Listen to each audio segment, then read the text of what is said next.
Йоу-йоу-йоу-йоу, всем нихао, мои нефалемы, простите за мое долгое отсутствие, я наконец-то вернулся. И спустя месяц решил запилить ролик про Diablo Immortal, а точнее, новостей про релиз и возможную отмену игры в Поднебесной. Также хочу поделиться моем мнении про Diablo Immortal, в который я уже, кстати, играю месяц. И мне есть что сказать, очень много всего. Так что, если вам интересно, с вами Китайский Городовой, и let's go! А давайте начнем с насущного, а именно с того, что произошло недавно. 23 июня, как вы знаете, должен был состояться релиз игры в Китае, но он, прикиньте, не состоялся. И это очень на самом деле интересно. Так что давайте я вам раскрою настоящие причины задержки, а может даже и запрета в Китае. Как вы видите на своих экранах, пользователи Reddit утверждают, что у него есть информация о запрете выхода Diablo Immortal в Китае. Не исключено, что это правда. Этот человек ссылается на члена маркетинговой команды Diablo Immortal, у которого есть доступ к официальной учетной записи игры в китайской соцсети Weibo. Кто не знает, это аналог того же Reddit. Так вот, там появилось следующее сообщение. Когда медведь упадет с сиденья? Похоже, речь идет о председателе КНР Си Цзиньпине. Его часто сравнивают с Винни-Пухом, а я, как никто другой, знаю, что в Китае высказывание в сторону правительства – это уголовная и запретная тема, поэтому я не удивлен. Но сейчас неизвестно, сделано ли это намеренно или мужик просто забыл переключиться на свой личный аккаунт в социальной сети. Но он утверждает, что Diablo Immortal запретили в Китае.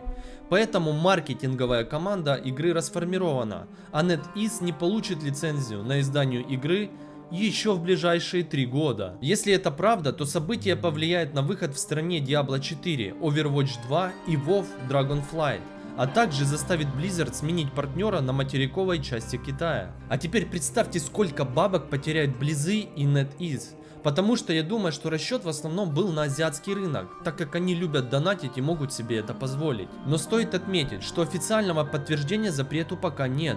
Но, вероятно, релиз перенесут на более значительный срок. Есть подозрение, что текст на китайском языке отправлен из США. У Близов продолжается говнорез, но это еще не все. Давайте я все-таки поделюсь своим мнением спустя месяц игры в эту замечательную игру. А начнем, наверное, с того, что я, как истинный фанат Diablo вселенной, хочу сказать.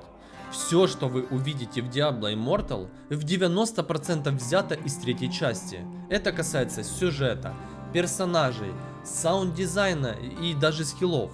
Остальные 10% это закос под китайский RPG, включая донат и всякие активности. То есть, меня в принципе ничего не удивило.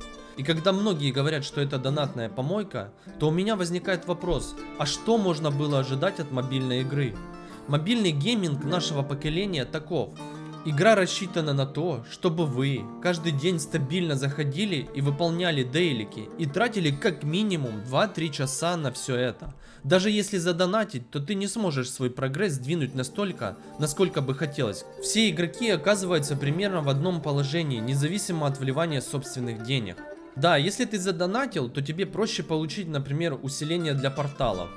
Таким образом ты сможешь проще найти легендарные предметы. Но эти усиления сейчас можно получить и без доната. Да и толку от них, если честно, не так уж и много. Большинство выпадаемых предметов все равно моментально улетают в кузницу, в мусорку. А есть и чуваки, которые вливали по 10к зелени, и все равно гарантии нет, что тебе выпадет то, что нужно. Тут тупо, ребят, просто удача. Pay to win здесь ни хера не работает. Хотя, интересный факт все-таки есть, ребят. Теперь на полную прокачку одного героя в Diablo Immortal надо потратить всего лишь 540 тысяч долларов. Так что, у кого есть лишние, можете проверить свою удачу. И вот так совсем. Да, за что-то можно заплатить, но в действительности это практически не поможет. Единственным действительно выгодным приобретением станет боевой пропуск, по моему мнению. Я, кстати, не потратил еще ни цента и вообще я по сути играю, чтобы собрать хоть какой-то билд. Но все упирается в парагон. Чтобы выбить нужный сет, вам понадобится соответствующий уровень парагона. До 30, к примеру, выпадает только пояс и сапоги. А после 30-го парагона выпадают перчатки и кольцо.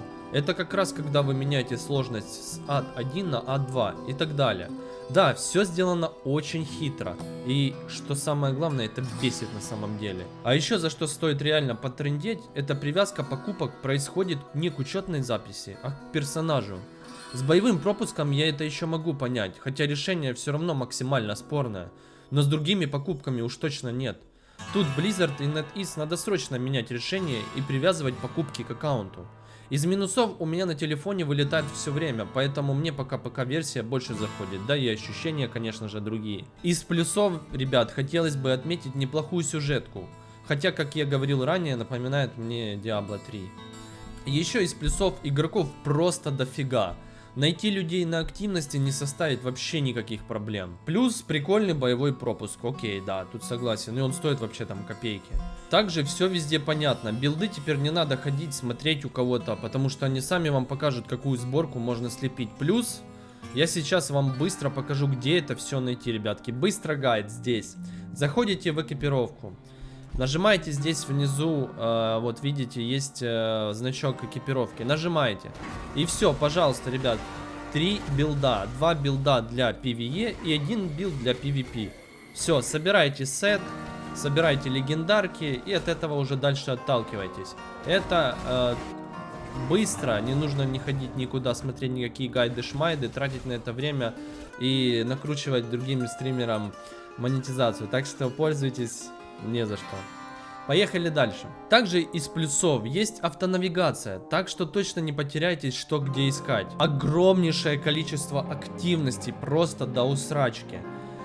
Но опять же, ребят, не стал бы рекомендовать Diablo Immortal как ММО проект, в который нужно вливать тонну времени, сил и финансов. Но в качестве развлечения в дороге почему бы и нет.